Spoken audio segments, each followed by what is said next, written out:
Ahí empezó a grabar. Bueno,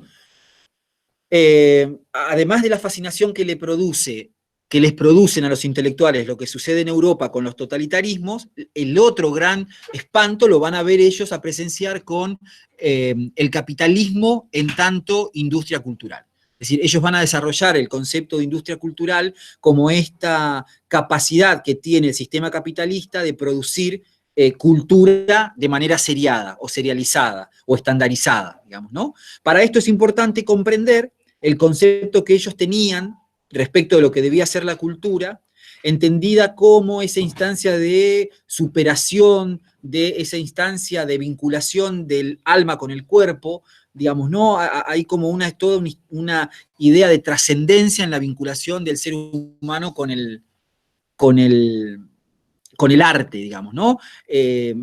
Decíamos la otra semana que para los intelectuales de Frankfurt la cultura estaba ligada a lo que se llaman las bellas artes o la cultura alta, ¿no? La música clásica, el jazz, la literatura, la escultura, ¿no? Para ellos eso era lo que se comprendía como la cultura.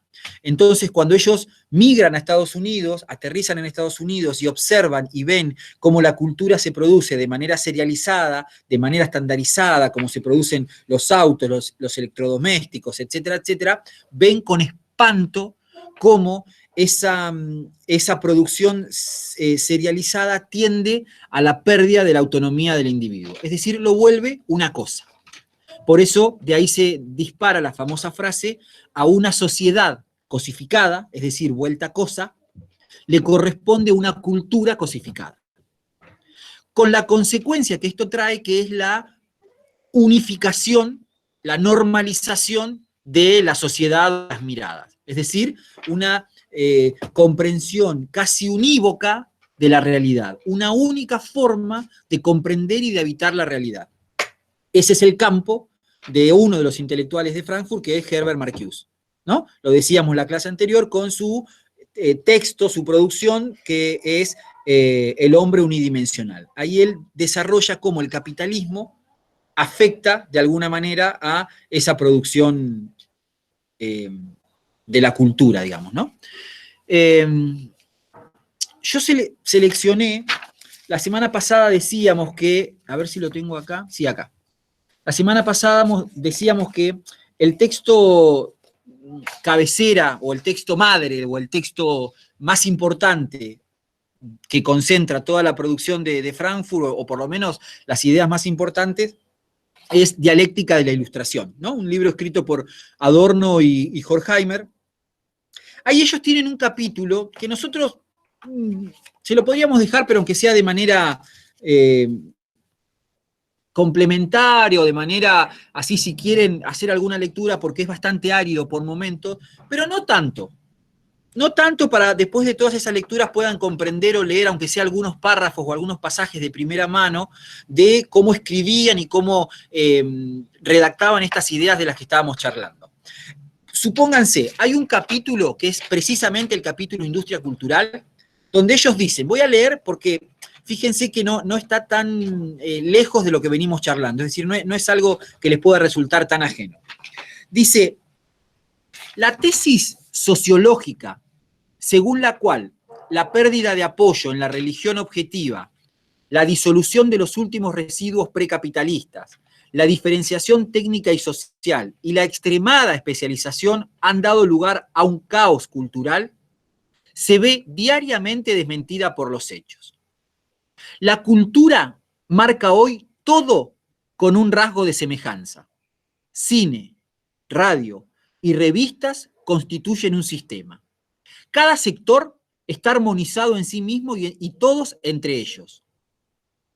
Las manifestaciones estéticas, incluso de las posiciones políticas opuestas, proclaman del mismo modo el elogio del ritmo del acero, es decir, el desarrollo industrial tecnológico.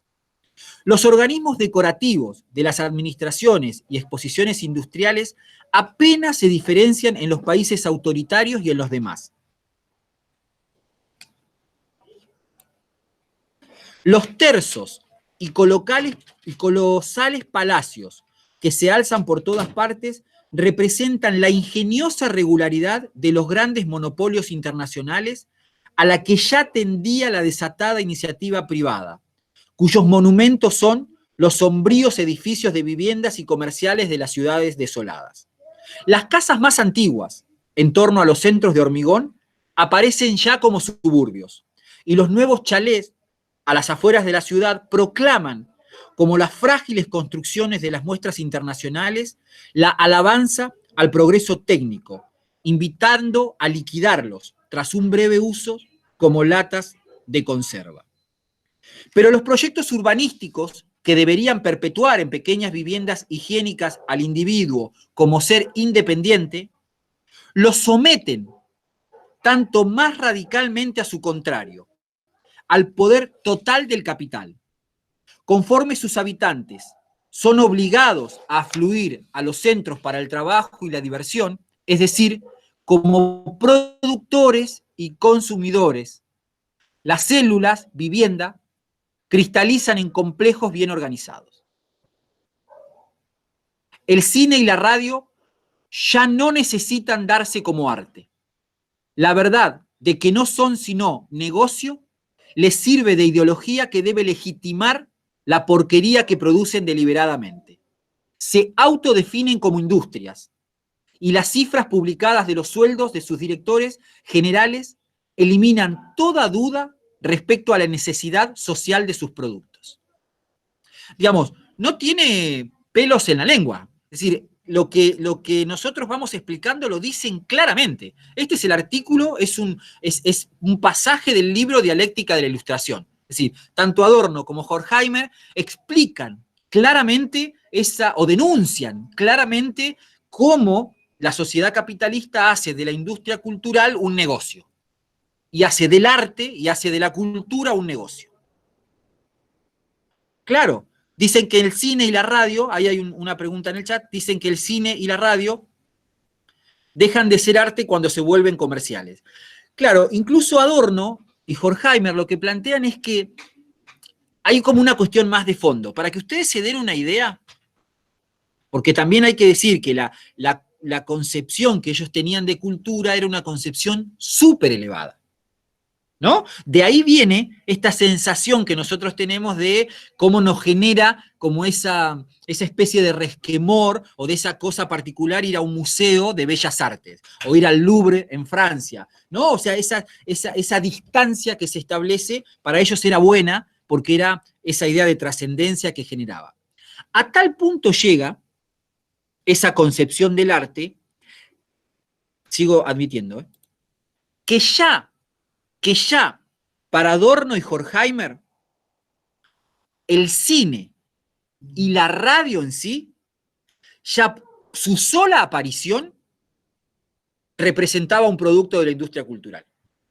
Imagínense cuando escuchan o cuando escucharon los productos que se pasaban por el cine y por la radio, ¿no? Comerciales, todos respetando la misma estética, todos haciendo como una misma narración. De hecho, lo dice un poco más adelante en el texto. Está muy bien la aclaración, ¿no? Que el cine y la radio dejan de ser arte cuando se vuelven comerciales. Pero ojo, porque ya incluso ellos miraban con cierta desconfianza al cine y la radio en sí mismas como artes. No sé si la pensaban o la imaginaban dentro de lo que para ellos era el arte. Para ellos el arte era la escultura, la pintura, la música clásica, ¿no? Ellos el cine y la radio lo van a ver ya como productos de esa industria cultural. Avanzo un cachito más, un párrafo más. Dice, los interesados en la industria cultural gustan explicarla en términos tecnológicos.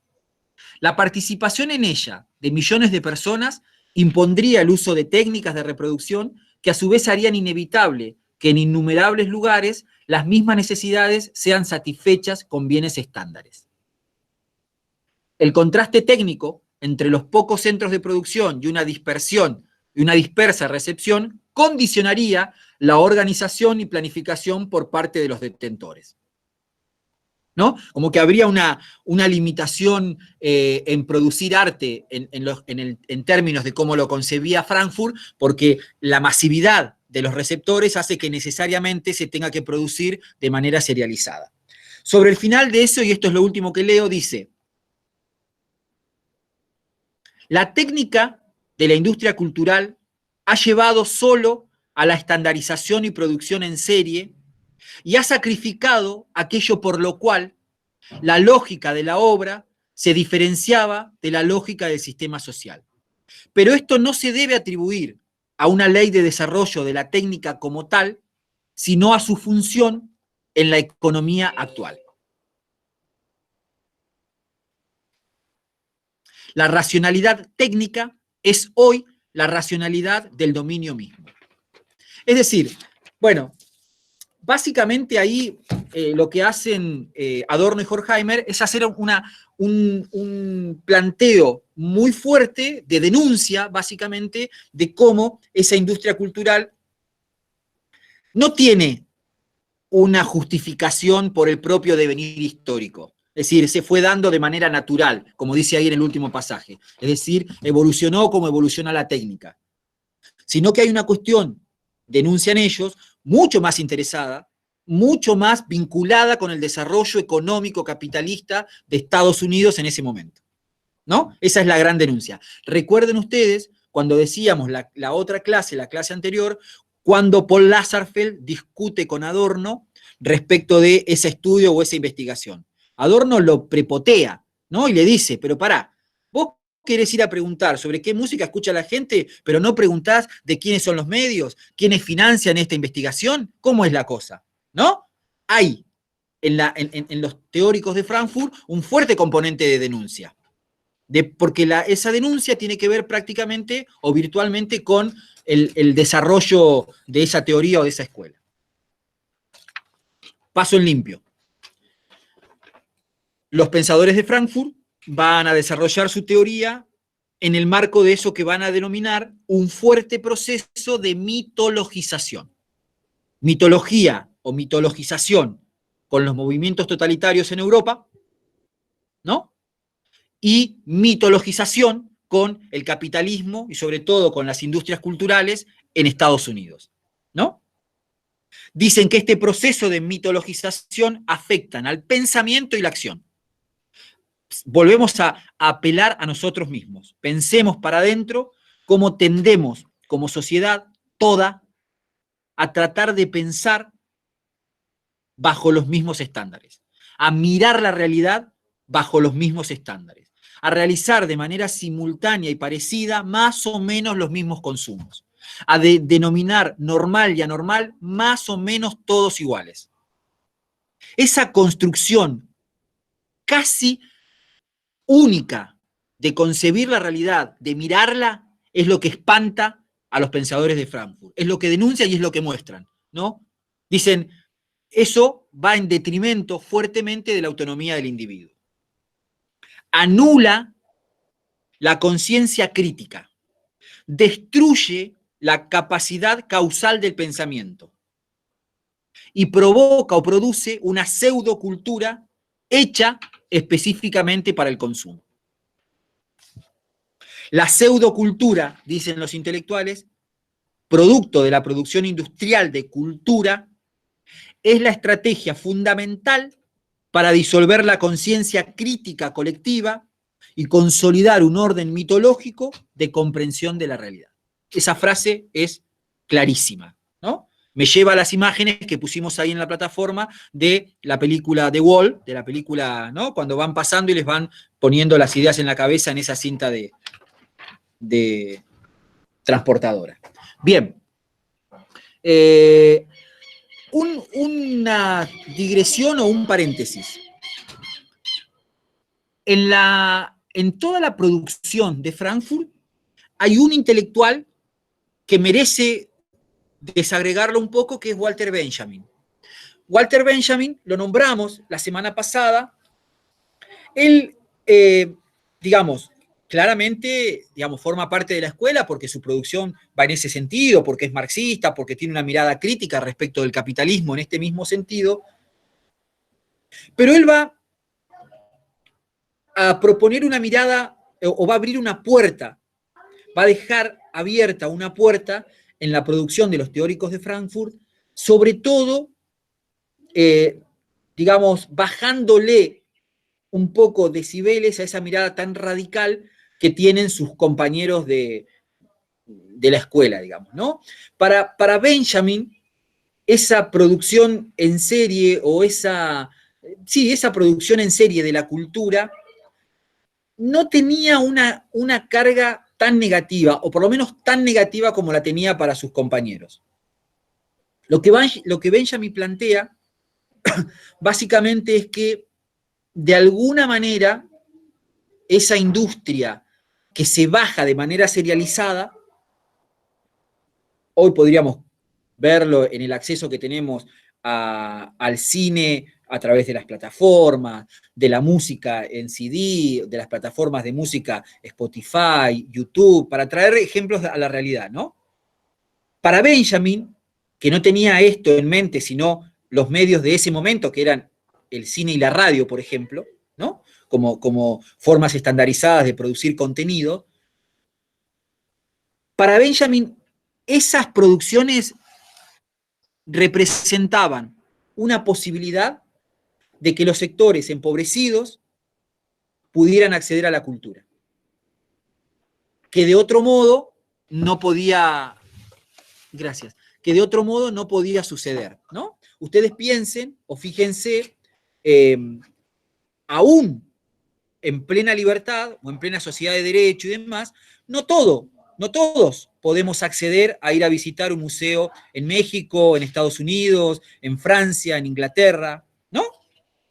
Eso es lo que un poco la fisura que habría Walter Benjamin dentro de la escuela. Para él, dice, esta posibilidad es la posibilidad de acercar a parte de la población a que pueda consumir cultura. Walter Benjamin tiene un libro en el que él analiza esto que es la obra de arte en la era de la reproductibilidad técnica, ¿no? Ahí él hace un poco el desarrollo. Benjamin era, a diferencia de Adorno y Horkheimer, un tipo, digamos, que en su vida personal era bastante bohemio, un tipo que recorría Europa de noche, que sacaba fotos o habitaba a veces en hoteles digamos, de baja, ¿no? Ahí sigo incorporando gente. Quiero decir, Benjamin era como una especie de distinto dentro de ese grupo de intelectuales que en algún punto rozaban también lo elitista, digamos, ¿no? Benjamin era bohemio, nocturno, se juntaba en las tabernas, recorría los suburbios de París, de diferentes sectores de Europa, y producía, tiene estudios vinculados con la fotografía, y él analiza, esa experiencia personal le va a permitir tener una mirada abierta, un poco más abierta que el resto de sus compañeros, ¿no? Me parecía importante marcarlo porque no toda la producción de la escuela es uniforme o es, digamos, igual para todos. Benjamin tiene una mirada bastante particular en ese aspecto, a pesar de que claramente Benjamin coincide en la mirada marxista, sobre todo en esa, digamos, crítica feroz al capitalismo en tanto formato ideológico, digamos, ¿no? Bien, yo dejé acá algunas cositas más. Acá.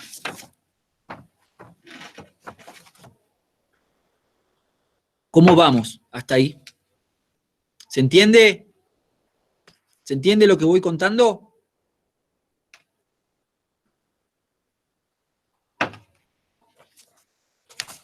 ¿Sí? Bueno, repetimos lo mismo, ¿no? Son como algunas marcas o guías de lectura. Esto lo vamos cerrando siempre con lo que recomendamos, ¿no? Todo lo que vamos dejando en la plataforma, las guías de lectura, los recursos, más alguna cosita que ustedes puedan agregar. Las películas, aprovechen en la medida de lo posible, miren estas películas porque les ayuda, son películas interesantes, están buenas. Yo rescaté algunas cosas del texto de Saperas, Enrique Saperas, hay algunos pasajes así interesantes que vienen como en el mismo sentido de lo que planteamos, ¿no? Industria cultural se refiere a la cultura de masas, haciendo referencia a que las formas clásicas de cultura son descontextualizadas, convirtiéndose en productos destinados al engranaje industrial, donde la recepción de la forma cultural se resume en un receptor consumidor de cultura. Es decir, el concepto de industria cultural es un concepto fuerte de la escuela y que lo fuerte está dado en la construcción del concepto, ¿no? ¿Por qué? Porque hasta ese momento era difícil pensar o imaginar que algo que viniera del campo de la cultura podría ligarse a la palabra industria. Sonaba como chocante. De hecho, si lo pensamos, choca un poco, ¿no? Pero fíjense en el pasaje que leíamos hace un ratito de Adorno y Horkheimer, cómo algo que ellos plantean en esa época hoy se ha generalizado. Hoy es común, hasta se le ha sacado esa carga semántica negativa. En muchos lados vamos a encontrar que se hablan de industrias culturales, ¿no? Incluso hasta los propios gobiernos han creado o generado áreas de industrias culturales, ¿no? Ellos claramente lo plantean, tiene un capítulo que se llama Industria Cultural y un subtítulo que dice Ilustración como engaño de masas, ¿no? Ellos tenían una carga súper negativa. Respecto de la unidimensionalidad del ser, de Herbert Marcuse, dice Saperas, para Marcuse nos hallamos en una sociedad unidimensional, regida por una racionalidad tecnológica, que se manifiesta como racionalidad política, fluyendo mayoritariamente en un solo sentido, como culminación del universo unidimensional. La sociedad burguesa asiste a la destrucción de la cultura como apropiación subjetiva de conocimientos, que se correlaciona con una progresiva aniquilación de la autonomía de lo individual, ajeno al sentido totalitario burgués. Básicamente, Marcuse habla de la pérdida de la autonomía. Ese es el concepto, ¿no? Pérdida de la autonomía del individuo. Para Frankfurt, el individuo, su capacidad crítica, su capacidad racional, debía ser librada o debía estar por fuera de ese encorsetamiento que le generaba la sociedad capitalista con su producción cultural. Volvamos de vuelta a pensarlo en clave de la realidad actual. Si nos lo pensamos profundamente, ¿qué tan autónomos somos? ¿No? Nos cuesta mucho imaginarnos, si miramos a los costados, la gente con la que nos relacionamos, básicamente tenemos una historia más o menos común y una proyección más o menos que va en el mismo sentido, de lo que queremos para adelante, de dónde nos imaginamos dentro de algunos años y de lo que hemos hecho. Para los autores de Frankfurt, eso era el fracaso de la sociedad. Y ahí viene otro agregado, que no lo dijimos la semana pasada. Recuerden que estos intelectuales, además de ser judíos, eran marxistas. Y que su primer sentido de esos encuentros que van a realizar en el Instituto de Investigación Social en Frankfurt era actualizar los principios marxistas, ¿no? Iban a actualizar los principios marxistas y ahí se interrumpe su investigación y los expulsan. Pero ustedes recuerden que para el marxismo, en general, para el materialismo histórico, la sociedad capitalista está dividida en dos clases sociales, la burguesía y el proletariado. Una somete a la otra.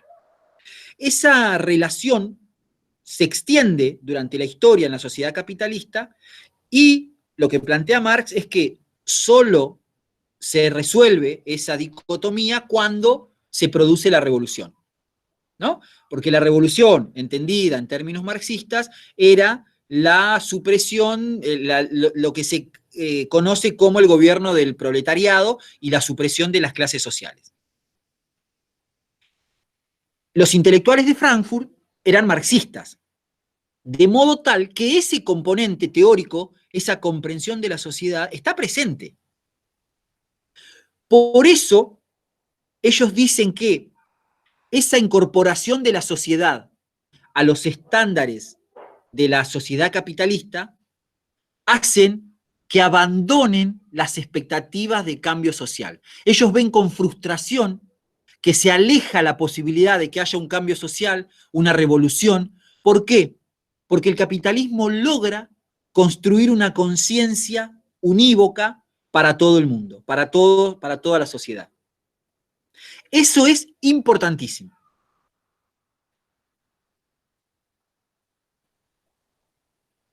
En este sentido, sigo con Saperas, voy a volver sobre esto, ¿no? Quiero reforzar lo que acabo de decir. Con el estallido del universo tecnológico, dominado por esa razón instrumental, la cultura pasa a ser un sistema de control social y se somete a una progresiva selección de sus elementos críticos. En este sentido se habla de una cultura afirmativa, de la cual participa abiertamente la comunicación de masas, que es un instrumento de incorporación de las ideologías de la burguesía en todos los ámbitos de la vida cotidiana. Es decir, básicamente, el proletariado y las clases sociales más castigadas, en lugar de imaginar, de pensar, de desarrollar una crítica que vaya en el sentido de la revolución, lo que hacen es sumarse, incorporarse a ese sistema bajo la ilusión del consumo. Entonces se habla de esto, van incorporando las expectativas de la clase burguesa. Es para seguir masticándolo, pero es importante. A una escuela que es marxista, su método de estudio tiene que ser marxista.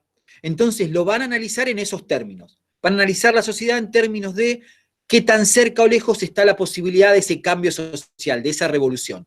Lo que ellos ven con espanto es que eso se aleja. ¿Y por qué se aleja? Se aleja porque la sociedad de masas consigue uniformar la forma de pensar. Entonces, nosotros como sociedad no pensamos en la revolución, no pensamos en generar un cambio de paradigma. Pensamos en tratar de vivir lo mejor posible en esta sociedad de consumo. Pensamos en conseguir un buen trabajo, en comprarnos un auto, en armar una familia, en tener estabilidad, en tener ratos de ocio. Esas son como las expectativas generales, digo, ¿no? Claramente, hablo en términos sociales. ¿Se ve? Ellos, creo que lo había marcado por ahí en algún punto, pero acá. Reparen en este párrafo que ilustra un poco ahí lo que vengo charlando. Dice, pero la sociedad industrial avanzada, es esa sociedad del siglo XX, 1910, 1930, 1950, bla, bla, bla, pero la sociedad industrial avanzada parece ser capaz de contener, de controlar, de limitar el cambio social.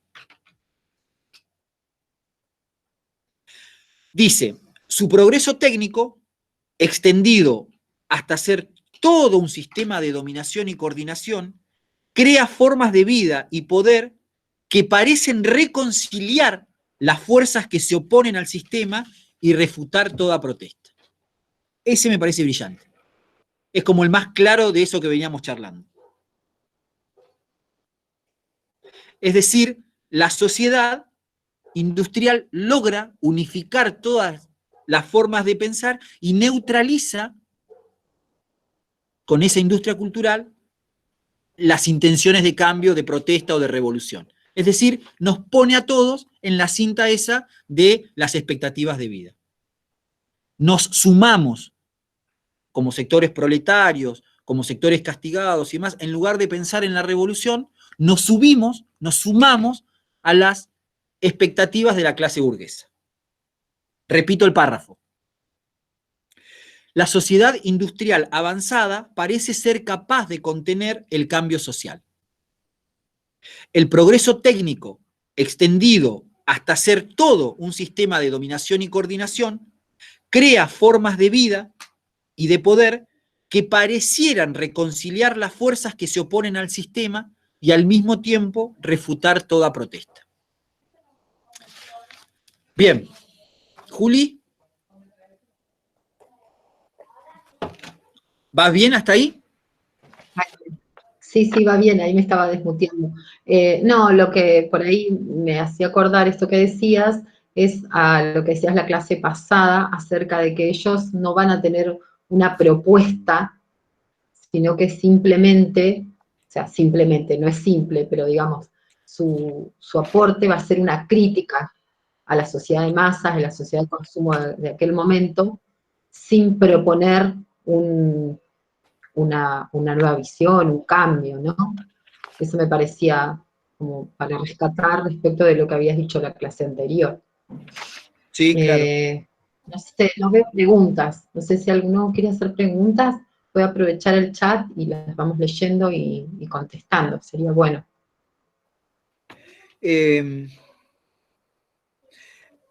Mientras van apareciendo por ahí alguna pregunta, la Escuela de Frankfurt o los pensadores de Frankfurt respecto de las industrias culturales dicen que las industrias culturales no arriesgan, repiten recetas conocidas, apuntan al éxito, degradan la cultura y también, esto es interesante, también a veces y por momentos se nutren de las culturas populares. Eso va a ser posterior, lo vamos a analizar después porque vamos a trabajar sobre culturas populares, pero es importante esto de cómo ellos ilustran las industrias culturales, ¿no? Dice, las industrias culturales tienden a repetir recetas conocidas que apuntan al éxito, degradan la cultura, no arriesgan.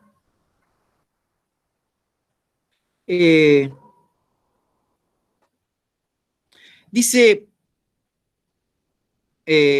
con esto voy terminando, ¿no? Si vamos esperando por ahí si hay algo que no se haya entendido y demás, pero hay otro pensador que si bien no forma parte de la escuela, ha desarrollado mucho en el mismo sentido, que es Althusser. Althusser habla de la colonización del inconsciente o el deseo, ¿no? Que va en este sentido de lo que decíamos. ¿Cómo es posible? ¿Cómo se logra dentro de un sistema que vivamos con naturalidad esta dominación a la que somos sometidos? ¿Cómo es posible que tengamos que poner en palabras porque no nos damos cuenta el hecho de que formamos parte de una mirada interesada de la realidad? ¿No? Digamos, que hay sistemas a los cuales les somos funcionales sin que nosotros nos hayamos replanteado eso. Eso es lo que Althusser llama la colonización del inconsciente y del deseo. La alienación que provocan los medios es el propio deseo, es el objeto de la industria cultural. Control ideológico y control social coinciden. Por ello, dice Althusser, los medios de comunicación son correas de transmisión que hacen circular objetos para que el deseo se adhiera a ellos, ¿no? Y en función de eso se van modificando.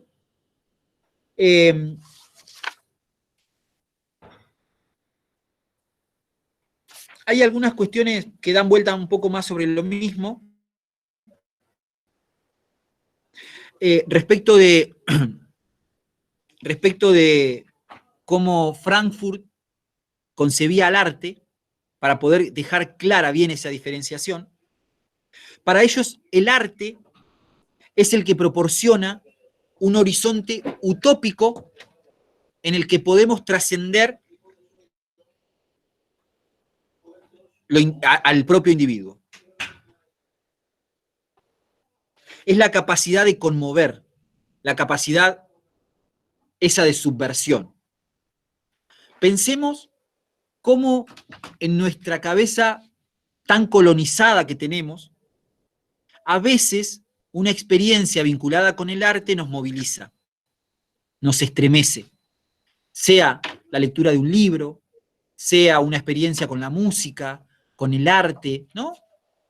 Esa era la concepción de arte que tenían en la cabeza los pensadores de Frankfurt. Esa capacidad de conmover, esa capacidad subversiva tenía que tener el arte. Si uno lleva al extremo esa experiencia con el arte, vuelve a la realidad después de esa experiencia con otra mirada. Extrañada, desnaturalizada, como que nos mueve el piso, ¿no? Si estuviéramos en clase, haríamos una ronda de preguntas para ver qué les ha pasado, pero hagan esa experiencia, ¿no? Todos y todas hemos tenido en algún momento una experiencia movilizadora con el arte. Esa capacidad de estremecimiento es lo que ellos entendían por arte. Claramente queda absolutamente bloqueada con la industria cultural, ¿no? La producción en serie resta, ¿no? El arte como posibilidad de construir utopías. Para ellos, en ese mismo libro hablan de lo que se llama el aura. No Laura, sino el aura. El aura, dice, las obras de arte tienen un aura. Es el aquí y ahora del que mira. Cuando se hace una reproducción masiva, eso es precisamente lo que se pierde. También hay algo de ritual, de lugar y espacio, y eso se pierde con la reproductibilidad. Por ejemplo, escuchar un recital en vivo representa, ¿no? Quienes hayan ido a ver, no sé, un recital del Indio, o hayan ido a ver, no sé, experiencias de todo tipo, digo, ¿no? Experiencia de grupos under, experiencia de grupos masivos, pero digo, la experiencia del recital en vivo tiene esa característica. Un ritual, unir, un juntarse, un vivirlo, ¿no? Todo eso hace que sea una experiencia sumamente movilizadora, ¿no? Desde ese lugar. Por eso, yo lo que pienso, o un poco lo que plantean los autores, va en ese sentido. Todo eso que produce experiencia es el deber ser del arte. Todo esto, la industria cultural tiende a suprimirlo, tiende a que sea poco variado, que sean recetas repetidas. Son las industrias culturales correas de transmisión de la producción capitalista. Bueno, yo no avanzaría mucho más. Me parece que hemos agregado, aunque sea algunas ideas de lo que charlamos. Justo está pasando un avión, por eso hay bastante ruido.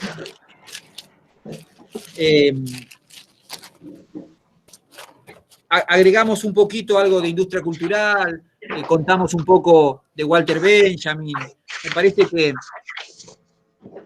estamos con algunas. Cuenten ahí en el chat si más o menos se entiende, si quedan claros lo que estuvimos charlando.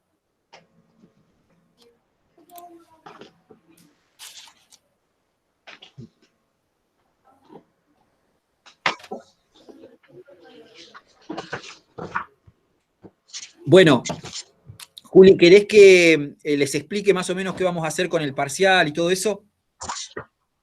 Sí, por favor, sí. Y por ahí también vayan, si tienen dudas respecto de los temas anteriores, alguna duda puntual, alguna cosa que repasemos para el parcial. ¿Te parece?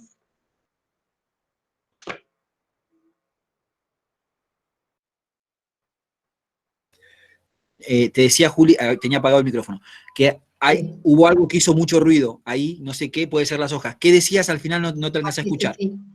No, si tienen alguna pregunta, que la escriban en el chat respecto de los temas que entran en el parcial. ¿Quieren preguntar algo?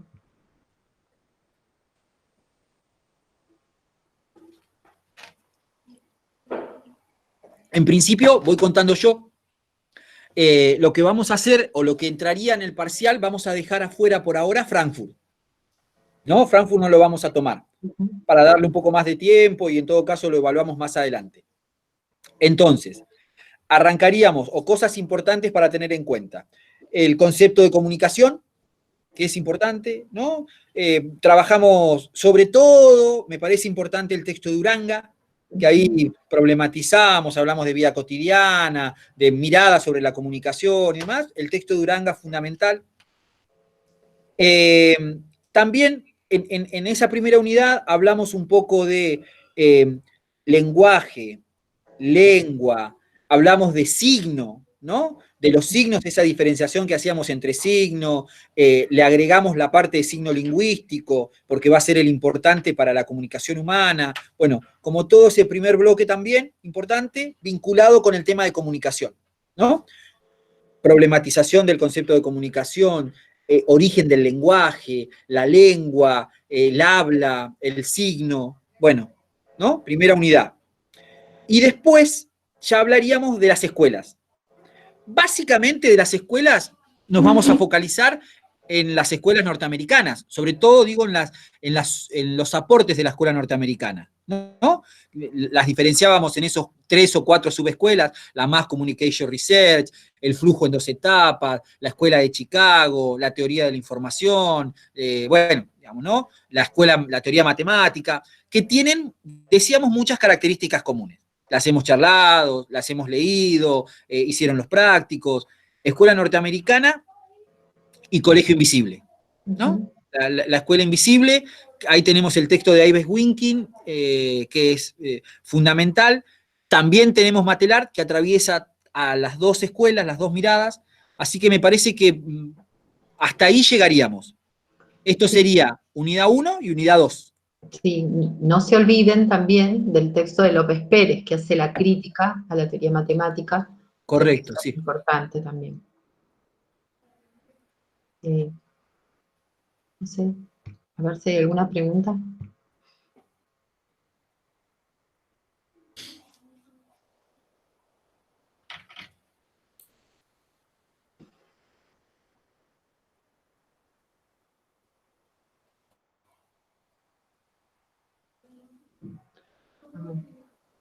A ver si lo tengo acá.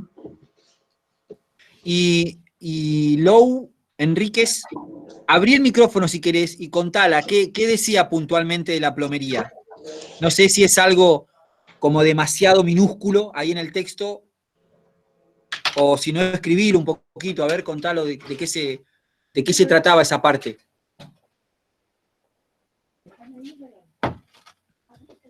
Bueno, no te preocupes, escribilo si querés, o para no ir a algo tan chiquitito como la plomería, no sé a qué sería.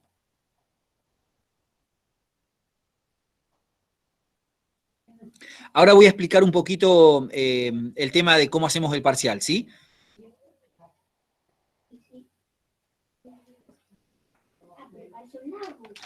De alguna manera, López Pérez, por ahí mientras vamos viendo a ver si podemos encontrar esa parte. Si lo encontraste, Juli, contá a ver de qué.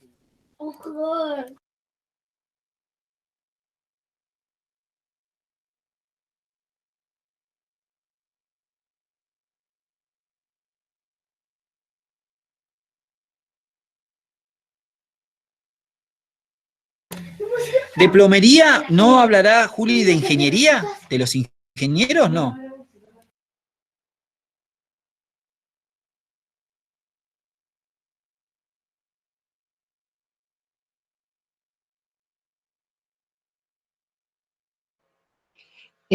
No lo encuentro ahora en el texto, pero creo que recuerdo que es cuando creo que cita a McLuhan, creo que es, López Pérez, dice algo así como si, digamos, la crítica que se le hace al- a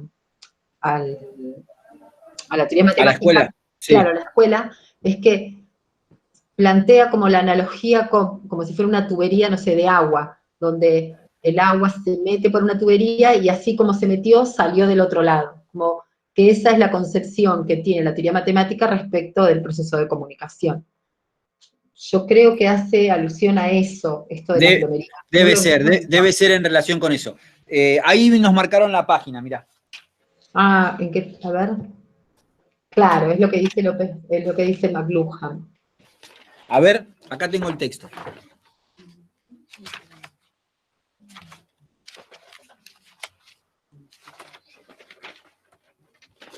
Claro, es en el 4º párrafo. Dice, eh, a ver, que me lo perdí ahora.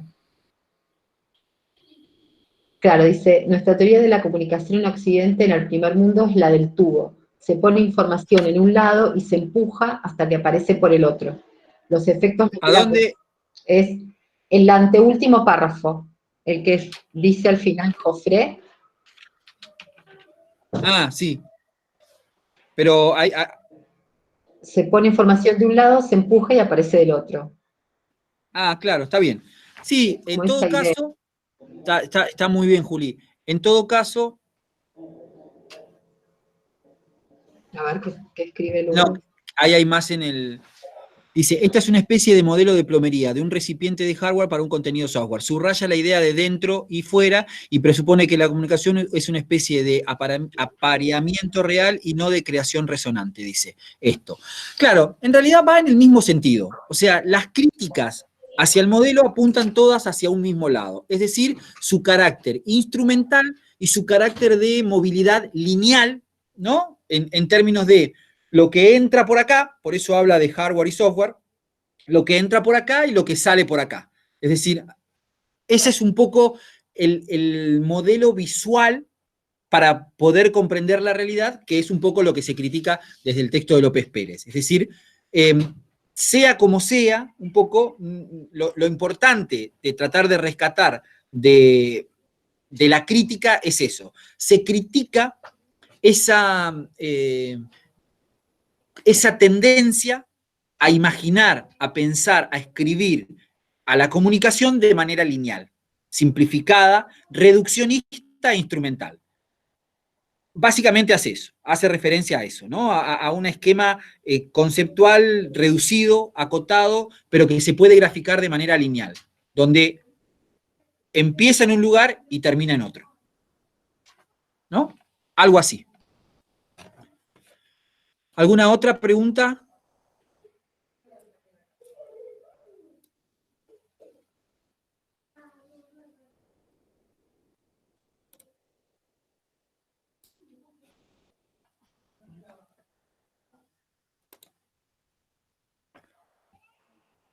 ¿Querés explicar, Mario, cómo va a ser el parcial mientras? Sí, el parcial vamos a hacer de la siguiente manera. La idea es, lo vamos a subir, lo vamos a armar y lo vamos a subir el viernes, lo vamos a subir a las 6 de la tarde para que ya esté disponible eh, y lo vamos a dejar. La idea, vamos a ver, yo en principio la idea es, después voy a subir bien un aviso, lo voy a subir el aviso para que tengan, pero la idea es dejarlo entre 2 horas y media y 3 que esté disponible para que puedan trabajar con los textos y puedan estar cómodas para resolverlo. La idea es hacer preguntas donde ustedes puedan relacionar, vincular, porque claramente están con el material y lo pueden usar y demás. Ahí vamos con eso, para que ustedes puedan un poco resolver el parcial sin mayores inconvenientes. Lo vamos a subir a la plataforma a las 6 de la tarde y lo más probable es que tipo 9, para que esté disponible con bastante tiempo, se bloquea. Es decir, que tienen 3 horas para resolverlo y subirlo. Todo lo hacemos en la misma plataforma. ¿Sí? Las preguntas no van a ser muchas, pero van a ser de desarrollo, cosa que ustedes puedan escribir, desarrollar, explayarse un poco sobre los temas que acabamos de mencionar. Así que esa va a ser un poco la metodología del trabajo. ¿Hasta ahí bien, Juli? Eso sí. Sí, sí, bien. Seguramente usemos el instrumento de la tarea, que es subirles, y ustedes tienen que subir por la misma plataforma, así como hicimos las actividades 4 y 5, o 5 y 6 creo que fueron, ustedes tienen que subir por la misma plataforma el PDF o el Word con las respuestas, ¿sí? Con respecto a la pregunta, ¿ahí? Sí, no me acuerdo, no, me daba cuenta si tenía el micrófono activado. Con Sí, sí, respecto a la pregunta que hacía Alicia, ¿eh? El texto de López Pérez, la crítica que hace Vaslavi. Esa crítica, lo que hace ahí el autor, es plantear la imposibilidad de ser objetivo en las ciencias sociales. Y entonces dice que el plantear que en las ciencias sociales el conocimiento sea objetivo, o en este caso hablar de comunicación, puede hacerlo de una manera objetiva es un imposible. Y entonces pone esa figura del observador medieval como si se elevara por los aires a mirar una realidad como desde fuera. Y eso es imposible, porque el observador en las ciencias sociales es parte de esa realidad que observa. Entonces eso es un poco lo que plantea ahí Vaslan. De hecho Dice, lo dice, de hecho dice ahí, observador y sí, mundo estoy buscando observado no admiten una claro, separación. Están una unidos separación. y uno lo define al otro. Exactamente, claro, exactamente. Eso apunta ahí López Pérez con esa cita a decir, la teoría de la comunicación, la teoría matemática de la comunicación, que se erige o dice ser ella objetiva al mirar la comunicación, es una falacia, ¿no? Un poco esa es la idea de López Pérez citando a este autor. No sé si se entendió la Sí, sí. explicación. Alicia.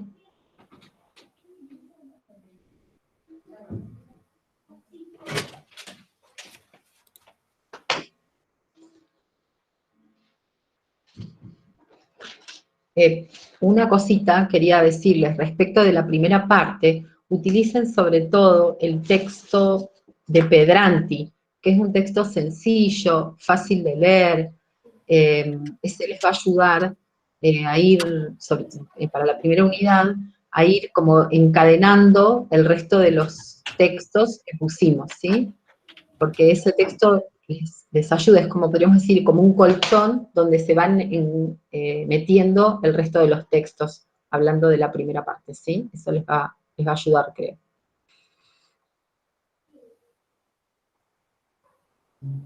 Bueno, lo que podemos hacer es dejar abierto un foro para dudas, para el parcial. Que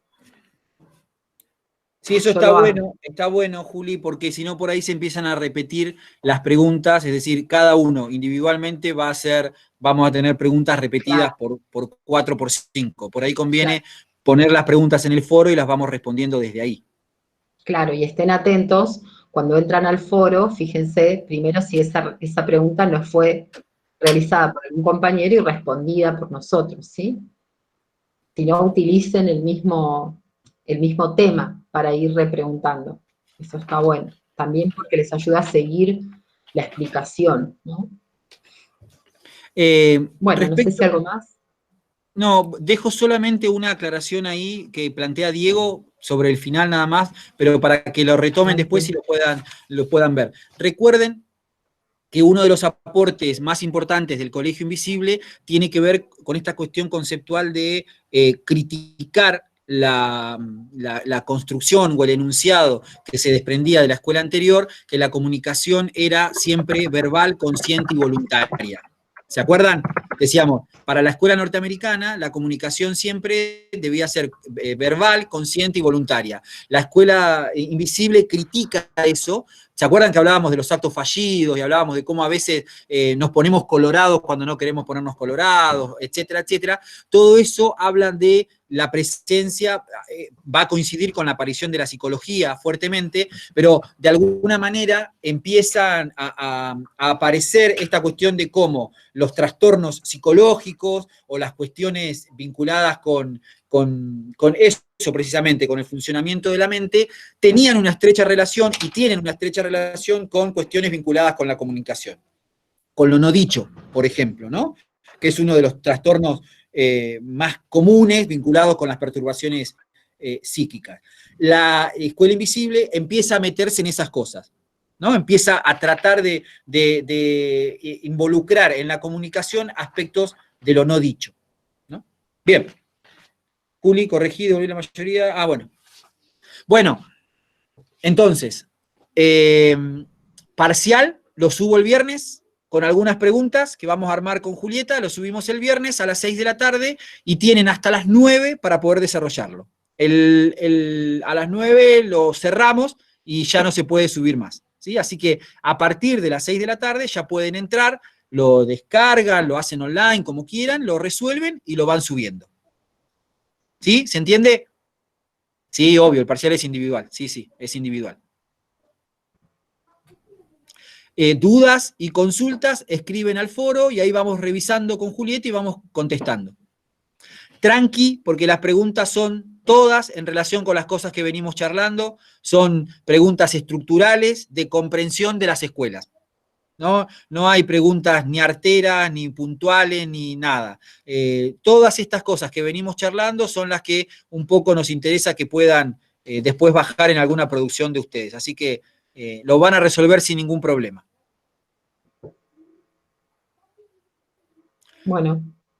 Bueno, chau a todos, que tengan una linda tarde y el viernes avisen a todos y a todas que nadie se quede afuera, que entren a buscar el parcial, así lo hacen el viernes. Saludos. Saludos. Chao.